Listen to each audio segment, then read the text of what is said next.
Riser. Riser, welcome back to the studio. And we're joined in the studio today with an MLA from Stormont, friends. And if you don't know what that is, for friends who are abroad, it's like an MP for the local parliament. It's getting a bit warm in here, Mickey, isn't it? It is getting a bit warm. You know what's happening now, friends. There it goes, look at that. There it goes. Mickey Brady, we're joined in the studio with Mickey Brady. Thanks very much, Mickey, for coming in. Not at all, Tony. I'm just going to do a few shout-outs, Mickey. Sure. Philip, Big Phil Philip J. Howard, him and Anna Louise Villegas got engaged at the weekend and now they're away to Portugal. So best of luck, Philip and Anna Louise. Also Joseph V. Sultana, Matthew T. Metzler, Ollie Brecht, the list goes on, Scott Semaine. That's it, that'll do us anyway. So the shout-outs are over for the day. Mickey, thanks for coming to the studio again. Not at all, Tony. You're a very busy man and it's great to get you in. Busy enough, yeah. Can't complain. Kept going. How's things with you, alright? Oh, fine, yeah. And can I ask, how's your mother, first of all? My mother's great. People may not know, she's 105, she'll be 106 in March if God spares her.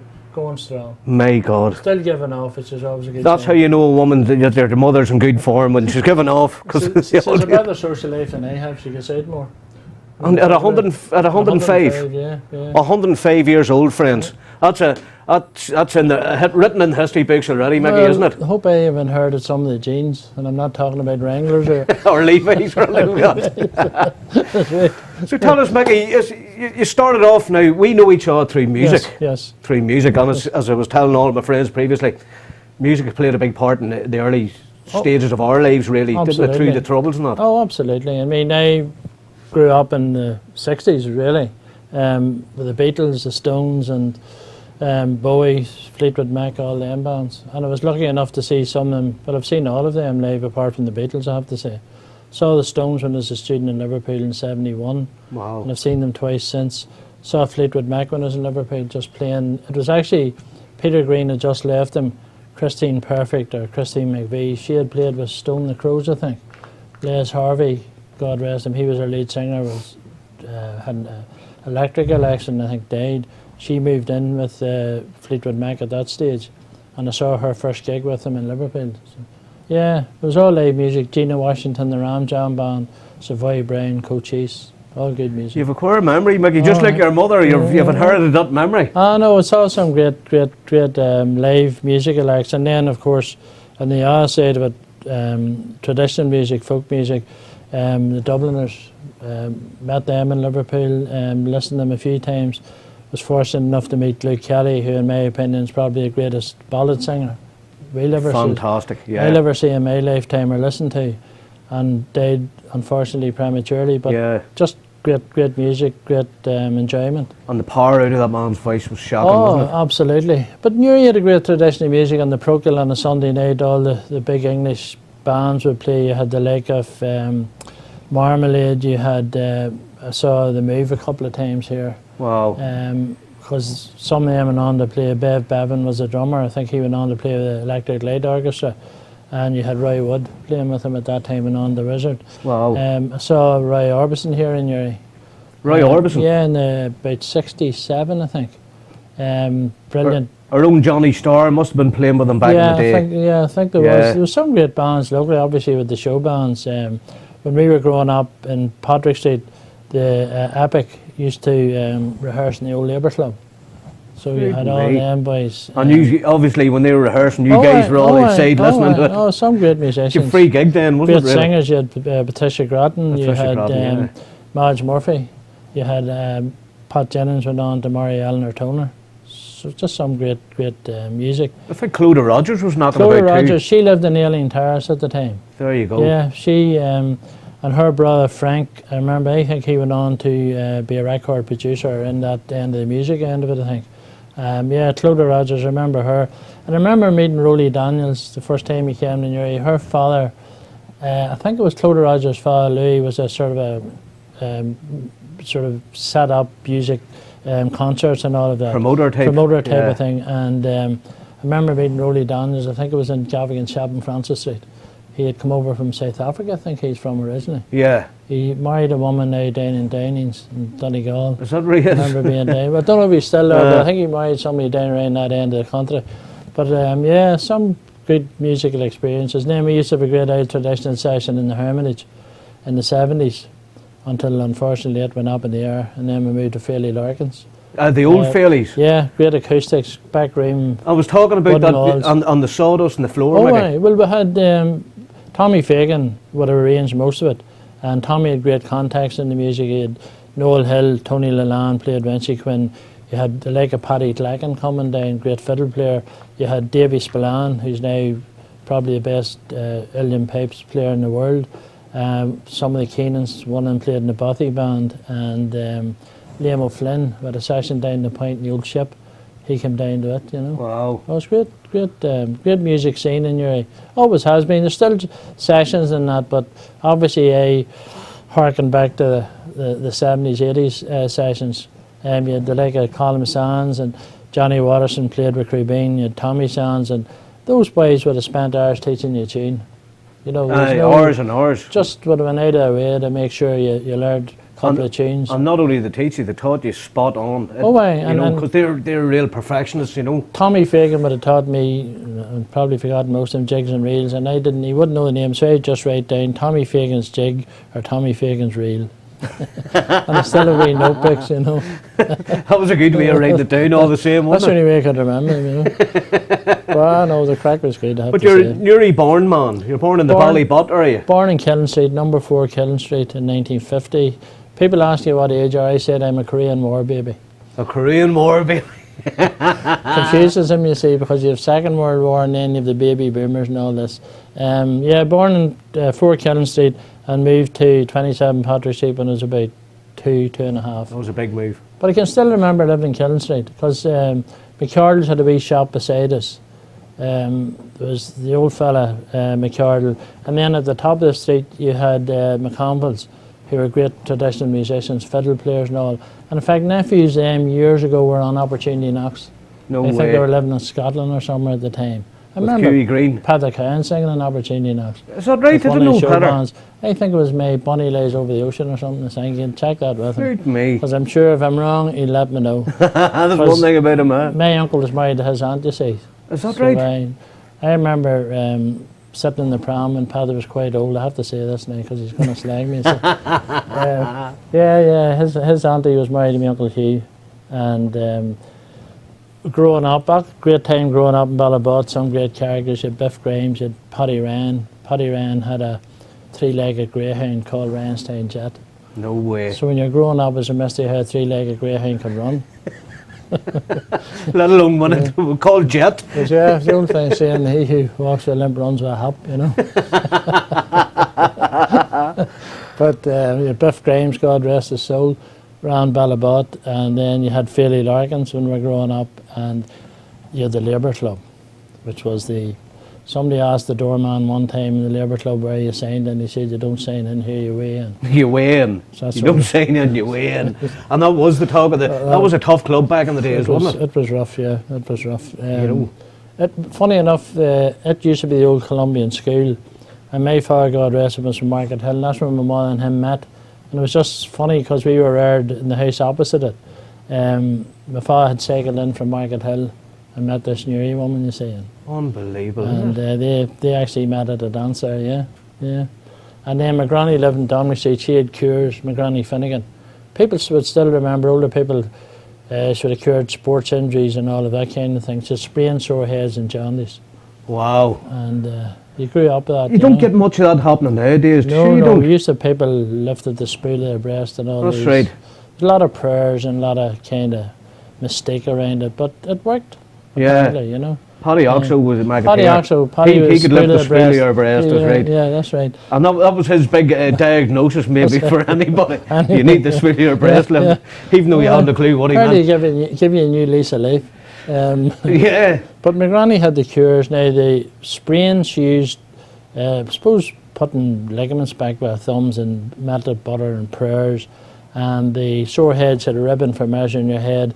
The jaundice she made up some potion, which if it didn't cure you, it would have probably killed you.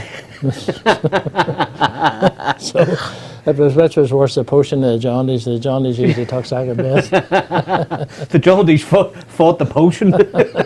Something like that, yeah. But these things worked back in the day, didn't they? They did, and I mean probably there's a lot of Belief. tradition and belief, and I know with the the sprains, putting ligaments back with their thumbs. There's probably a bit of physiotherapy and all of that involved with it, but it seemed to work. And then people with vinegar on paper and all. Oh, well, she lived this. She was what, 90? I think my granny's about 94 when she did. My God. Yeah. My God, and, and like I said, my mother's long living, my aunts, that all the big family and the ones that survived into adulthood all had long. Like my Uncle Hugh was 85, he was through the First World War. And my Aunt Daisy was 97 when she died. So there's a good long... And they were Finnegans, were they? They were Finnegans, yeah. They were Finnegans. Me.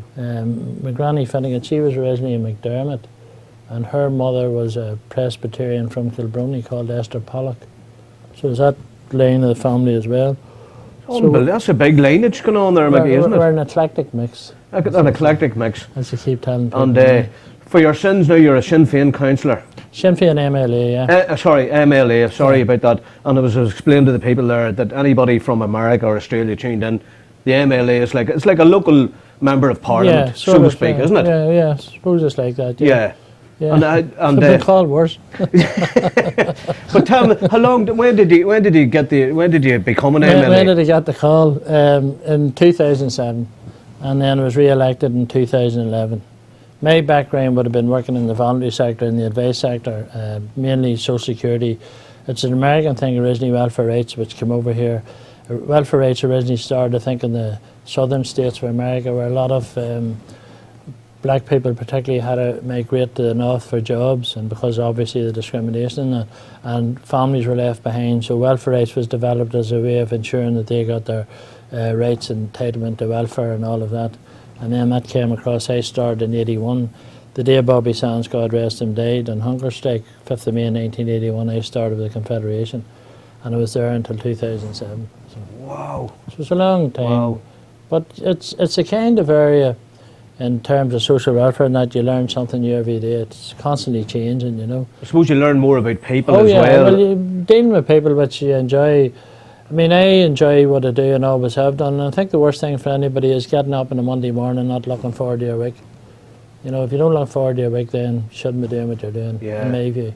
And although, again, it's easy to say that because some people, for work and that, don't have that choice. But, really, peace of mind is what everybody's after, and I think if you have a job that you enjoy, irrespective of what it is, if you enjoy doing it and look forward to it, then it's half the battle. Yeah. Well, the same thing, we'll get back to music because I've been tour managing and everything for years, and you see established musicians, singer-songwriters, and when they dread going to a gig, they're what would you call it? Their way of life has just changed into a job now. Oh, absolutely. And when it becomes a job, then they don't want to do it. Yeah, because I was watching, there was a documentary on last night on Jimi Hendrix, and some interviews with him, and obviously I remembering of some of his albums. Yeah. And the Jimi Hendrix Experience obviously had Mitch Mitchell on drums, I think, and Noel Redding played bass.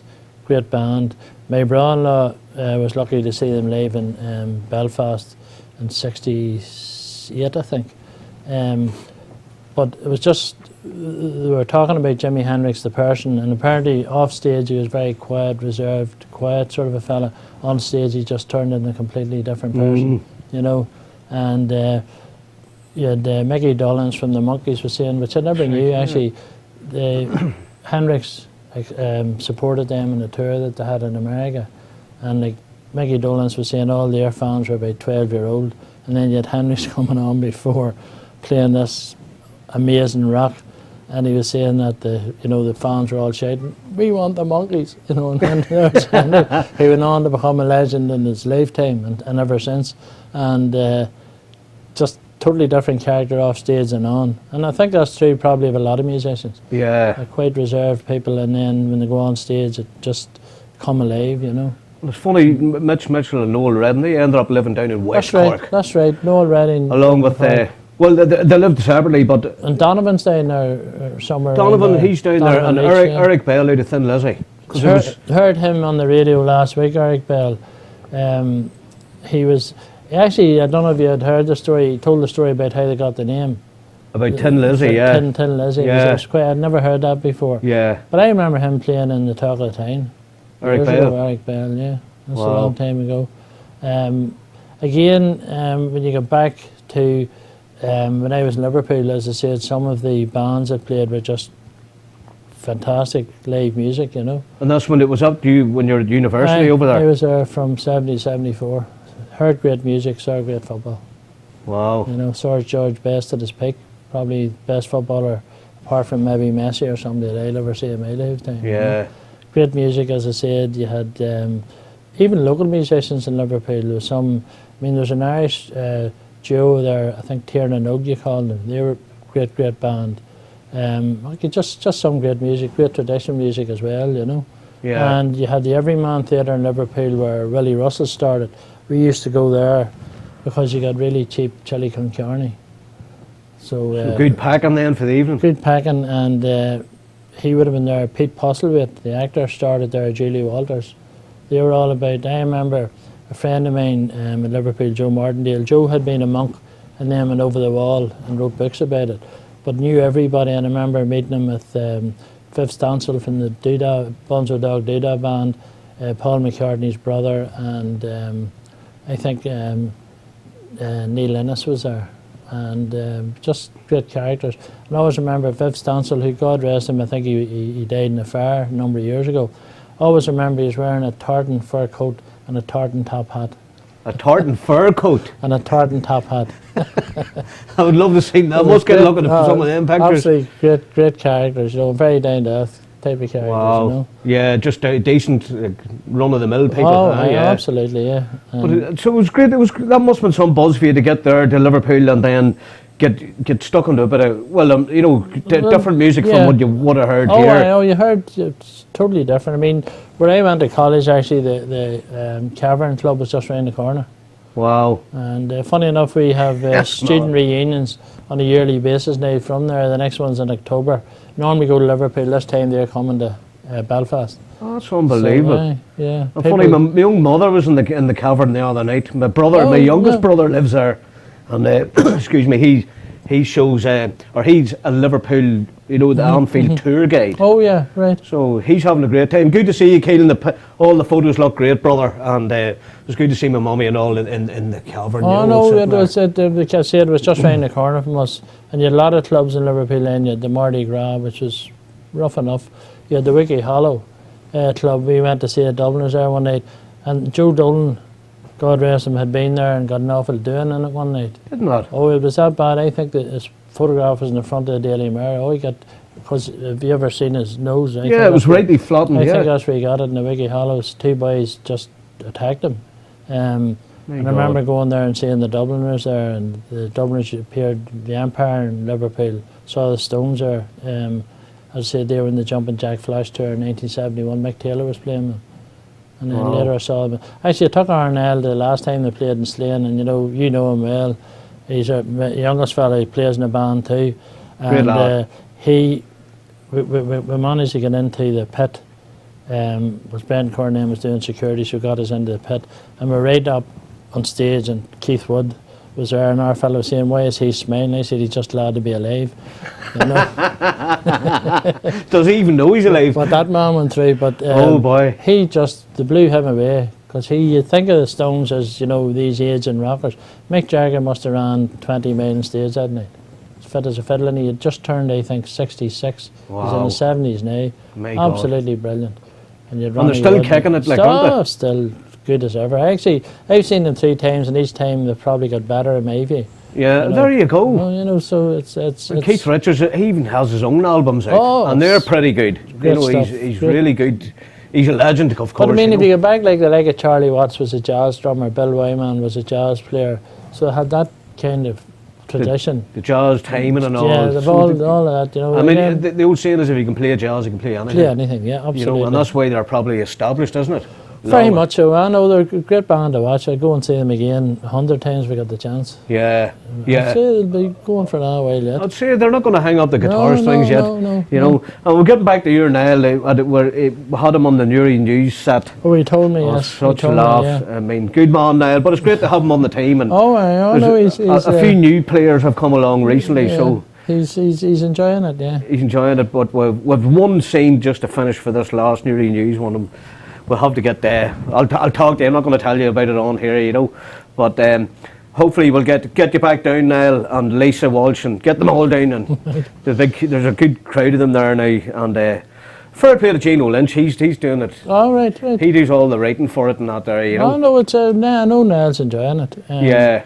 He didn't enjoy me doing the ice bucket challenge yesterday because he wasn't there, but the other two boys really enjoyed it. Oh, they lashed it on, did they? Oh. And Niall done it himself? Oh, he done it himself. I saw it the other day. We were at the wedding on Sunday when they done it. And the other boys did it as well. But they took great enjoyment yesterday and sit me down and dosing me with cold water. I thought my heart was going to stop. But fortunately it didn't. So and our studio technician in here today, he done it at the weekend too. Oh, and I have to say, fair play to them all, everybody. Fair play indeed. And they thought it was getting away with it, and it just got 2 nominations over the weekend. Well, I had got a few, and I nominated Pips as a charity because I think obviously in Uri they much needed to do great work. Absolutely. And big shout out to Seamus and all that. And Seamus in here as well. No, Seamus does a great job, and all the staff all do. The staff are fantastic. And much needed, because unfortunately it's one of those areas that seems to be on the increase for whatever reason, and Seamus and them do such great work. They really do. And it's all about prevention and after the aftermath, unfortunately, for some families, but I think they do a great job. Yeah. Deserve all that credit, you know. They do indeed, because it's a difficult one to deal with, isn't it? Absolutely. In today's society, especially, you know. Absolutely. And just big shout out to Seamus. Keep it going, and you're doing sterling work. Oh, absolutely. I have to say, you know, it's good to give them a shout out in the Banter show. Oh, yeah. And as I told them before, that I'm here for them anytime. Oh, no, well, I would always nominate them as a charity because I think they do great work, and it's like everything else. Groups like that should get funding and don't, you know, and you know, sometimes the like of Seamus to spend more of his time looking for funding than actually being able to do the work that he should be doing. And I mean, I know myself working in the voluntary sector, you're chasing your tail for funding all the time, and it does take away from what you should be doing. But I mean, that's part of the job, and I know Seamus does a great job in terms of raising funds. And fair play to him, you know. Yeah, indeed. And you're just back from the opening of the new walkway. Yeah, we had the pleasure of the Minister, Nelson McCausland. I actually sit in the DSD committee which funded it. I'm vice chair, but Alex Maskey's chair, and Fran McCann sits on it with me. And DSD covers basically benefits, social security, all of that, housing and public rainworks. Now, I know people have complained about the parking, but if you actually look at that, it's a great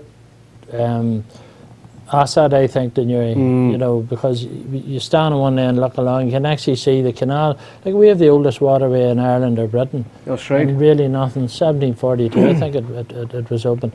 Very little done to enhance it. I mean, when you go to all places where there's river features or canal features, they make a big focal point of that and have great, you know, festivals around it and all. And we used to have the Canal Festival in the 60s and that. But really nothing a lot's been done, you know. And now, thank God, it seems to be taken off a wee bit. Yeah, and it looks lovely the whole way from the quays. Yeah, and because I was down at the quays there one week, and I was just nipping out for a coffee, and I'm walking past one of the boats, and I got, Razor, come in. Oh no, Jonathan Colley, I want you on the Banter show. And he's been all over the place on the boat. Some great video footage of his boat. It gives a great, it gives a new dimension, I think, to the quay. Just, you know, because they've utilised the space that was there and taken away that old wall and that, and it just looks good. You know, it looks bright, it looks fresh, it looks...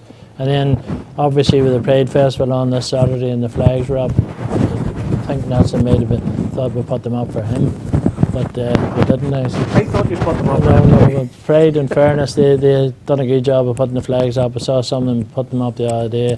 And that's another big addition to Newry, the Pride Festival, where it's been very, very well received and continues to be, you know. And we have a night on a Thursday night, we're launching the Sinn Féin LGBT document that we've done, and Fintan Warfield, who's a mayor in South Dublin, who is the first, I suppose, openly gay mayor, and well, not maybe the first openly gay, but young mayor who's gay, who's coming to Newry to launch. Where's that? The Arts Centre. Newry Arts Centre. On Thursday night, yeah. Thursday night. So basically it'll be few people talking and then question and answer sessions. Just open up that forum to people, because it's an area that a lot of people kind of stay away from. Yeah. And as far as we're concerned, as far as I'm concerned, it's an equality issue. Yeah. You know, so. But it was taboo for years, wasn't Oh, it was. Well, I mean, if you go back to British law in the 60s, it was illegal. it? There you go. You know, and if you look at Oscar Wilde, he ended up in jail. You know, so I mean, it's been a taboo subject, but I think generally now there's an acceptance. You know, that it is an equality issue and people are entitled to their sexuality, whatever that may be. Yeah, you know. because times have changed. And there's haven't other groups, I think, that don't get that kind of profile, transgender groups, you know, and again, people need to be accepted. We're all human beings, and ultimately, irrespective of your sexuality, irrespective of your gender, if some people feel that they have to or need to, for whatever reason, there's transgender people out there who really nobody knows that much about, and I think need to be included. Yeah. Everybody needs to be included. Near a group probably a lot of people don't know about.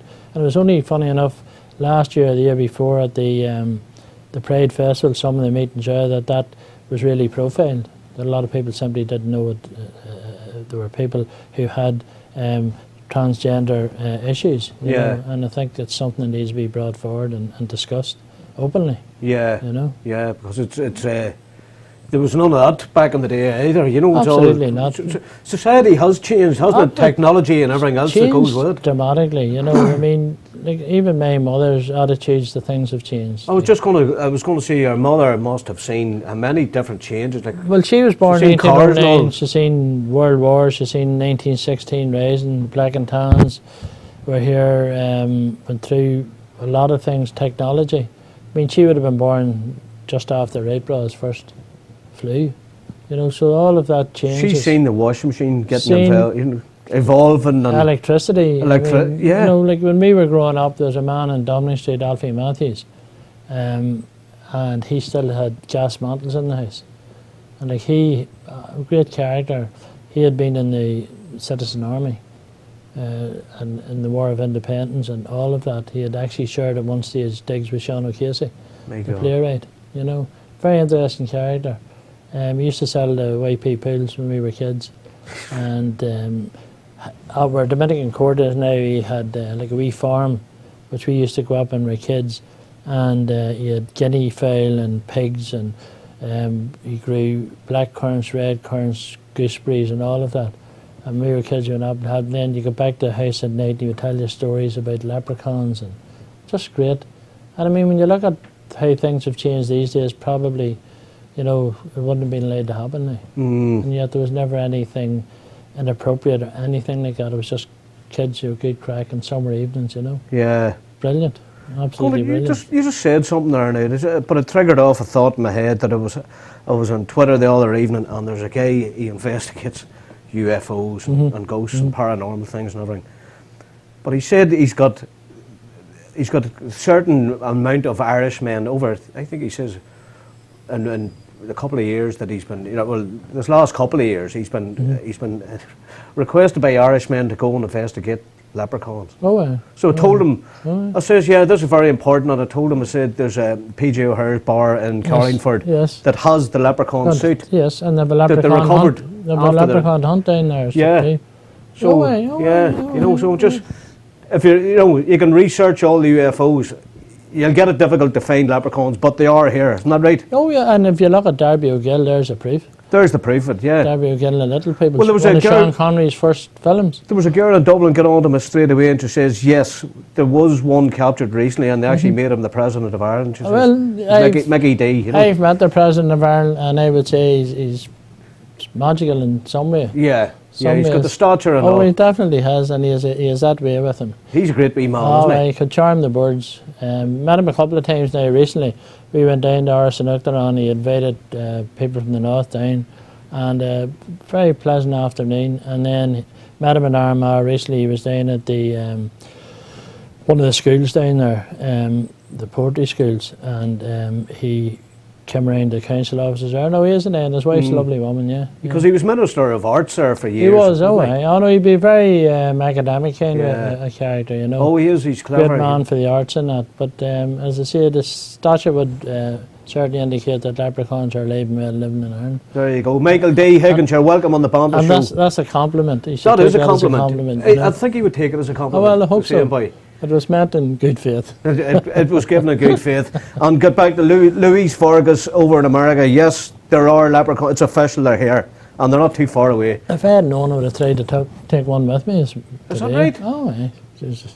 It could be a bite. Well, there you go. It's just we'll keep that for again. There's no where to look for them, you know. We'll keep that for again. We'll try and organise it, maybe. Oh, aye. Yeah. There's a leprechaun hunt down in Carlingford.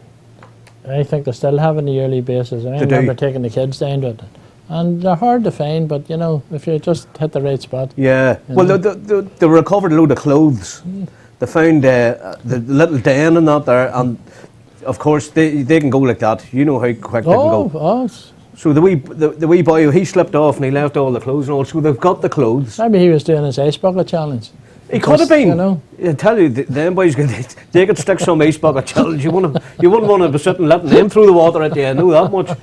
So I think we'll not even mention any more ice bucket challenge. I'd dread this and carry on. No, you'll enjoy it. I have a bit of covering this evening. Yeah, you know. I just get straight temperature, solar panel. Charlie Casey was saying earlier, he thought, you know, it wasn't so bad for me because I had a bit of thatch on. Yeah, you know. Charlie's great haircut, that lad. You know, great haircut. Well, anybody that gets when I left him, I was going to see a French polisher. Well, shampoo and conditioner, I just wash and go, Mickey, you know what I mean? Yeah, sometimes no quick lick of the cloth, that's it, or the cat. Or rub of a rough towel. Huh? You know, if there's bristles there, I usually grab the cat. He does the job, you know, with the raspy tongue. But it's all good. So, this conversation has just collapsed, I'm just thinking friends. of Charlie Casey with a cat, but never mind. Did you see him done up as oh, he looks the part, yeah. with the glasses and the shorts and all that? But sure. I have to say, Charlie. That's the real Charlie Casey. That is the real Charlie Casey. People don't realise. You know, we could be getting him a new news. That's his inner self coming out, you know. Yeah. He's been like that for years. You know, I'd love to see what he really goes on like in the house. And you don't know. No, maybe not. No. Brady doesn't mention that in public. He's some crack. That's a taboo subject. I met him down I had to go down to represent Stephenstown Pond, and with a big day down at Oldcastle, County Meath, and the EU ministers and all were coming over and all this crack. And I looked round, there was Charlie with a chain of office on him at the time, you know. And he seen me in the eye, just lit up, and he goes, "What are you doing here?" But unfortunately for Charlie, we had signed in and got this barcoded security pass. And I went, "No, Charlie, what are you doing here?" And he said, "I'm representing the council." I said, "Well, it's none of your business who I'm representing." But I went, "Security." I said, "This boy's no pass on him, throw him out." Oh, he'd been pleased so with it. He didn't see the funny side of it, Razor Charlie, but we did. That's the main thing. I'm glad I wasn't there. Got him chucked. But it was great, you know. Anyway, let's kick on about what's happening up. Well, I know you can't really talk much about Stormont, but what's it like to be working up there? It's very enjoyable. As I remember the Sinn Féin team there, we have a very good team, great team. Crack's great, plenty of banter, but a lot of work's done, and people are good at what they do.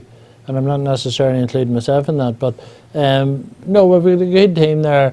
Obviously, can be difficult at times. There's some of them unionists, only 2 or 3 of them won't actually talk to you. And I always think it's harder not to talk to somebody, but I mean, that's their business. The vast majority of people get on reasonably well, you know. Yeah. People have a public and a private face, you know. They have to play to their audience sometimes, and you know. But generally, it's you see, you get a bad press, to be honest. Stormont gets a bad press. I sit in Health Committee and DSD Committee, and there's quite a lot of consensus in those committees that people don't see and the media don't portray. They're always looking for bad news stories, you know. And I mean, it's not all bad news. Things are being done. And, you know, people say, well, what are you doing up there? Well, you know, the answer to that is, well, do you think you could do any better? You know. That's the thing. You do your best. I mean, obviously, that's all anybody can do. And obviously, it's difficult. I mean, we're sitting talking to people now that wouldn't have passed the time of day with 10 years ago. You know, so there has been progress made. Yeah, then. there has been, and I mean, obviously for the first 4 years from 2007 on, there's a bedding-in process, and really now is the time to sort of move on and really start to get things done. I mean, the big issue now is welfare cuts, and that's a big issue for people. And you know, we're hearing all sorts of things, but the bottom line is it's going to affect a lot of people's lives here. It's not working in England, and yet we're expected to take on something here that simply doesn't work in England. I mean, they've written off 142 million already on the pilot scheme in the AT system. There were supposed to be 1.5 million people in the system. They've only got 5,000 because it doesn't work. The bedroom tax is not working. It's costing councils in England more for bed and breakfast since it came in than anything else. That's ridiculous. You know, here, for instance, if it were introduced, 86,000 households would lose at least £34 a week. You know, so it's trying to get that message out to people. We're not blocking it for the sake of blocking it. We're doing it because it's going to affect the most vulnerable people in our society. And the old cliche is, you protect the most vulnerable in your society, the young, the old and the disabled. And that's what we're trying to do. And if people don't like that, then I'm quite prepared to sit and talk to them about it. Because I've been working in benefits for 40 years this year. Wow. And I have to say, I was only 3 when I started, you understand? I'd say that. Yeah. That's 20 quid. Yeah. We'll talk about that after. It wasn't much bigger than a leprechaun. but really what I'm saying is I have seen a lot of changes coming in over the years and none of them have benefited people. Like you take a single person living in income-based job seekers or ESA, 72.40 a week. Could somebody run a house? Okay, you get your housing benefit paid, but could you pay for your electricity, your clothing, your food, and try and socialise or whatever? You're heating. You're heating, and that's for a single person. You know, so this is a myth about people, oh, they're all in benefit and it's great. I have never met anybody that came in to me on a Monday morning and said, oh, it's great to be in benefit, I love it, I look forward to it. And I go back to what I said earlier. If you get up on a Monday morning, you know, and you're struggling financially and you're a lone parent with 4 kids, you know, we're trying to protect people in that situation. And people talk about, oh, well, it's going to affect the health service. If those cuts came in, the health service would be under a lot more pressure because we have a lot of mental health problems in the north which haven't really been addressed by the health service in my view. So you're going to have all of that. People are living longer and we're told that's great, but where's the infrastructure to look after them?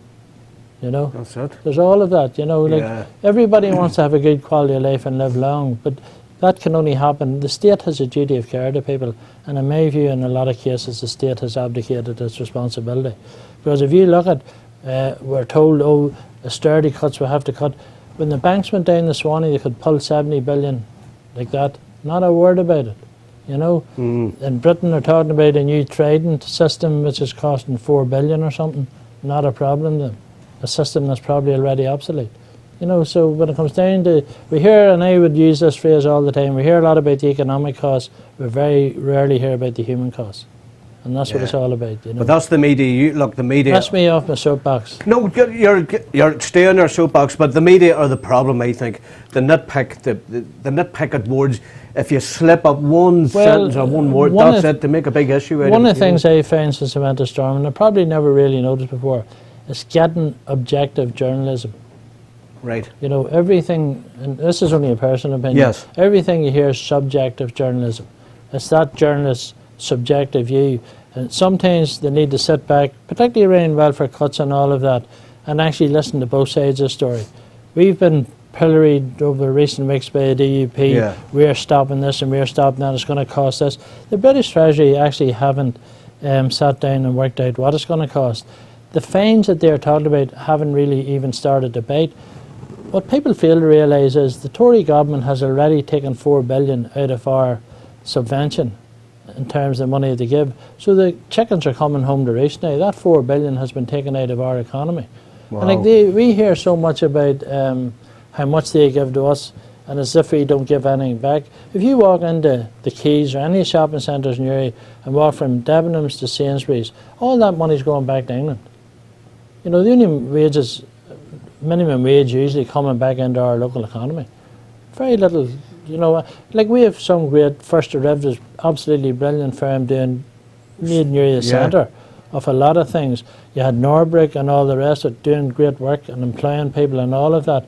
But, you know, we're told constantly about all this money coming in. There's a lot of money going out. Yeah. And, you know, nobody's ever able to sit down and work that figure out, you know. And at the end of the day, the British government give the North so much, and then you have to slice the pie as best you can. I mean, Pooch was on last week and on about health and how much. He gets something like 49% of the overall budget for health. You know, John O'Dowd gets a smaller budget, does extremely well, and I'm blowing the Sinn Féin trumpet here. But But as somebody said once, if you don't blow your own trumpet, somebody will turn it into a spittoon. So you have to get on with it. John O'Dade works within his budget usually. He's built in schools here. There's a couple of new schools in this area. Great GCSE results, great exam results. He's not on complaining about, I don't have enough money. He gets on with it. All you heard from 4 years ago, Poots was telling Michael McGimpsey, you don't need any more money. You don't need it. You know, he was Minister of Health. You don't need it. Now he's crying it's all our fault because we're stopping cuts. There's 4 billion already been taken out of the local economy, and that's what's happening now. So they can dress it up whatever way they want. And that's out of the Northern Ireland budget from That's England. out of the budget, yeah. And if you don't use your budget, it usually cuts, and then they don't Yes, re-budget well, it the next year. Our argument about the cuts would be very simply, and it's interesting enough, the DUP MPs in the British Parliament voted against these cuts, but now they're quite happy to accept it for whatever reason. We're arguing all the parties in the North should unite, present a united front and say, look, we're not accepting a system that doesn't work. You know, let's try and evolve. And it is a devolved matter here. In Scotland, it's not yet. The Scottish government have done a lot to mitigate the results, and yet here's a devolved matter and we're being told, oh, just accept it. You know, the bottom line is I represent people here, and my priority is those people, not the Tory government who have 24 millionaires, I think, in their cabinet. They're not getting up on a Monday morning worrying about an oil fill or their tax and insurance on their car or where the next feed's coming from. No, But definitely they're not. imposing. There's 2 things left of the welfare state, the health service and the benefit system, and the Tories are hell-bent on demolishing both of them. Yeah. And that's I think it always was the case through it's the ideology. years, wasn't It's it? total ideology. Yeah. It's got nothing to do with what's good for people or bad. They want rid of it. Private medicine, they're all in favour of it. Do away with the benefit system. Introduce an American system like workfare and all of this, where kids are sent out to work for virtually next to nothing. But that's already happening. There's Oh, it kids is. working in the town here Of for course. £15 a Yes, week. exactly.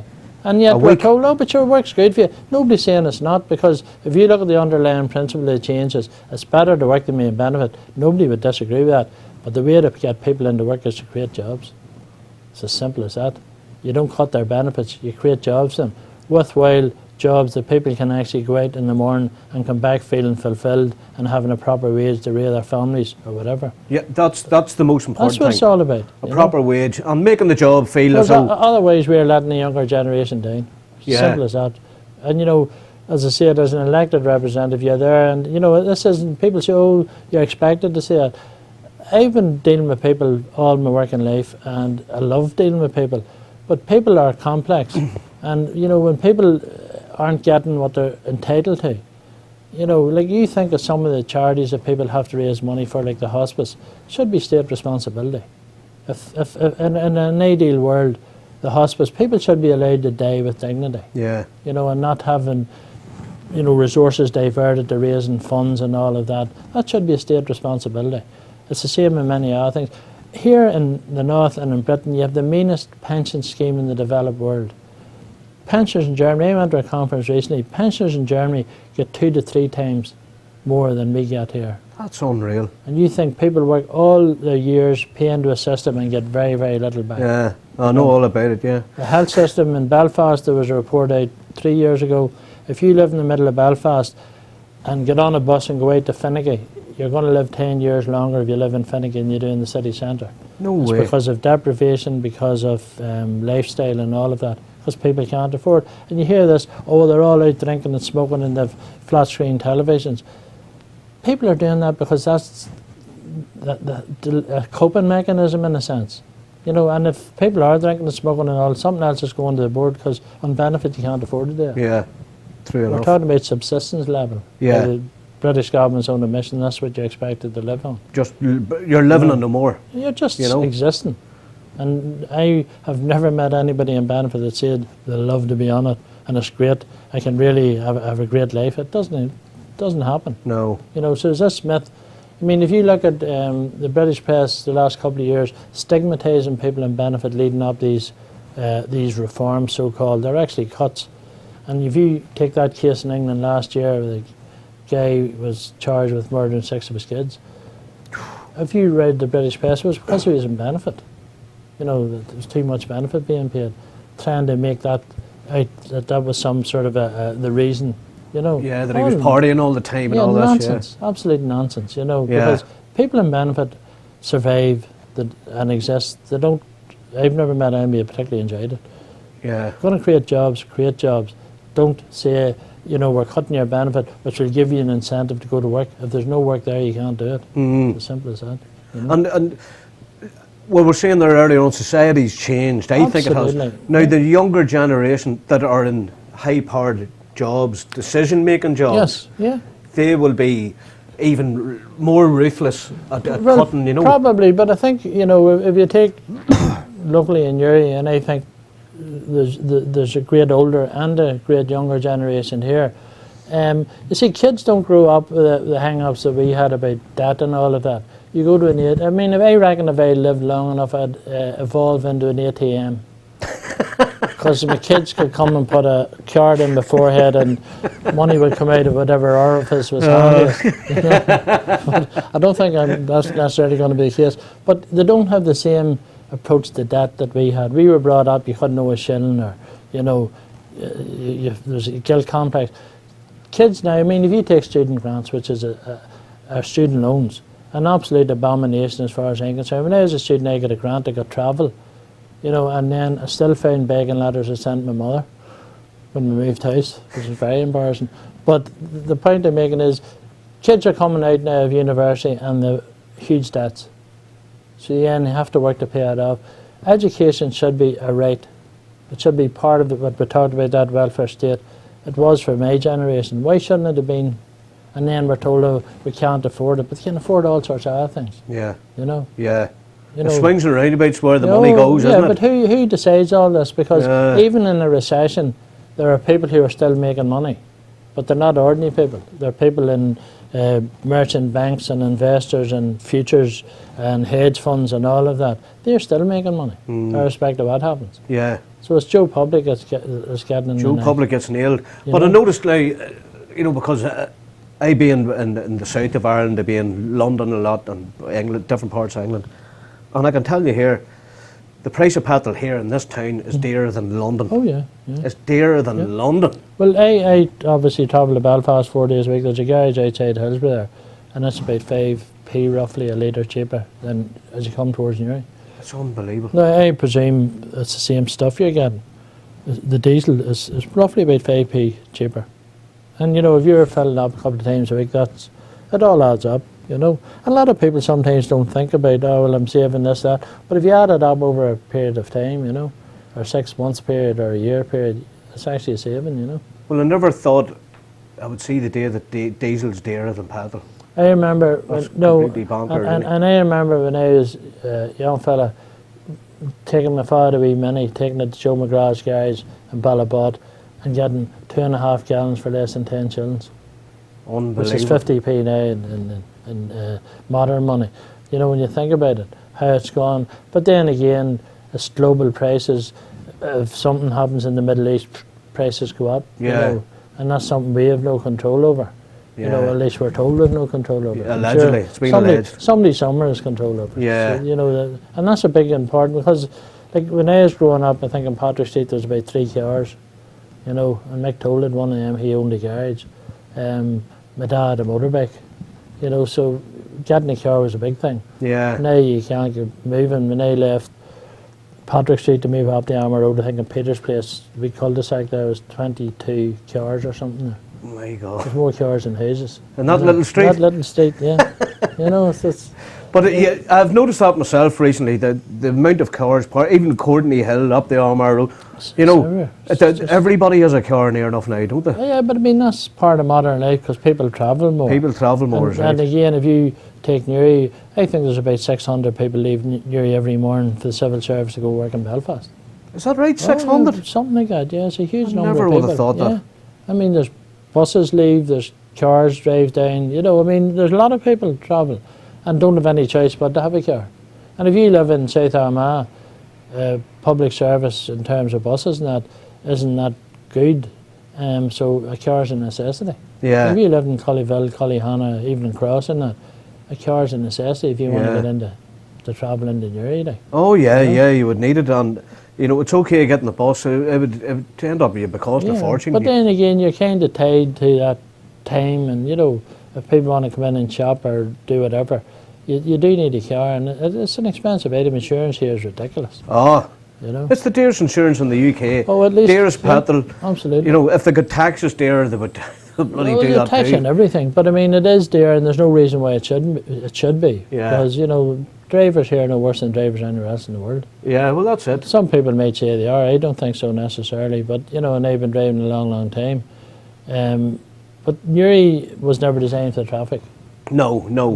Well, even though I do loads of ranting in here, Mickey, I do loads of ranting about the time it takes me. You're in good company. The time it takes me to get from the house, even walking to here, the traffic is unbelievable.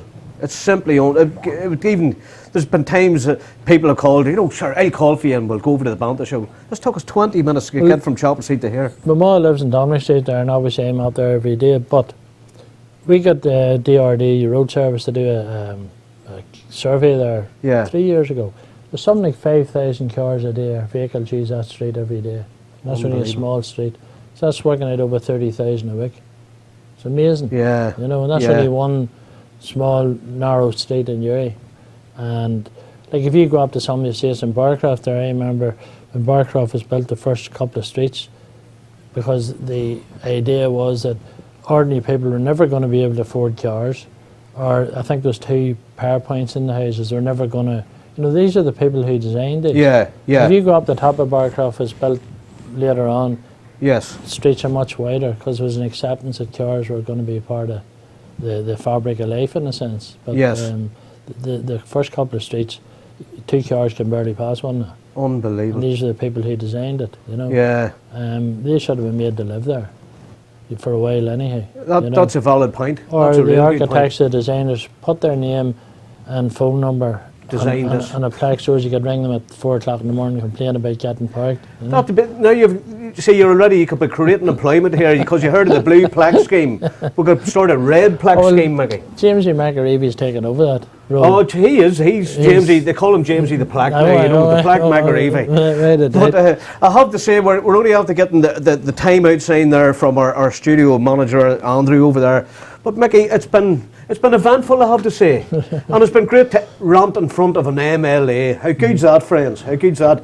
A quick shout out to Shanaine Smith. We're still thinking about you, still supporting you, Shanaine. Get Louise to come in and talk to me, and everybody else out there. From me and Mickey. Mickey, can you give them a razor? Yes, razor. Big razor. So, thanks, Mickey Brady, for coming into the studio. Absolute gentleman, and to all our friends. Tune in again, we'll have somebody special back in again. So from me and Mickey, friends, we're out of here. Razor. Right, thanks Aaron for the nomination. I want to nominate Sean Byrne, Damien Rafferty, Phil McCoy. Right, go! Oh my god,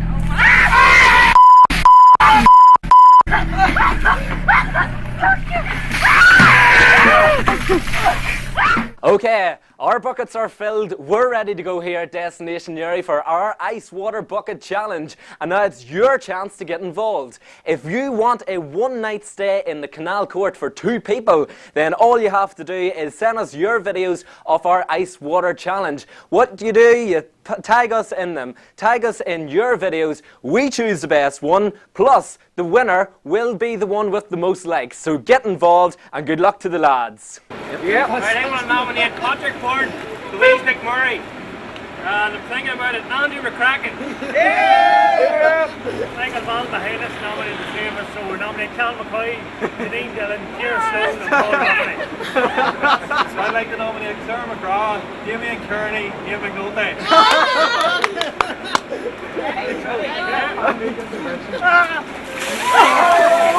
That's all me! That's all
Nation Banter with Tony Smith. Riser.